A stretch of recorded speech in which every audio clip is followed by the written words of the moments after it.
নমস্কার। আমার প্যারাথাইরয়েড হয়েছিল। আমি আপনার হলো ঢাকা পিজিতে 27 দিন ভর্তি ছিলাম। ঢাকা মেডিকেলে 17 দিন ভর্তি ছিলাম। আর আমাদের কুষ্টিয়া স্থানীয় হাসপাতালে ভর্তি ছিলাম আপনার 1 মাস 17 দিন।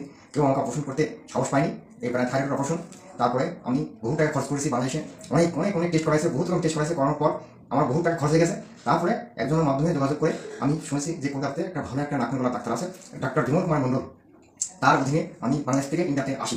আসার পর কলকাতাতে ওনার সাথে দেখা সাক্ষাৎ করি। দেখা সাক্ষাৎ করার পর উনি আমাকে পরামর্শ দেয় যে থাইরয়েড অপারেশন জটিল অপারেশন। তা আমার কী কী সমস্যা তোমরা আমাকে বলে, আমি তখন তুলে ধরি যে আমি খাইতে পারি না, খাতে পারি না, সবসময় বমি চাপে, 5 মিনিট পর বমি হয়, আমার শরীরে ওয়েট কমে যায়।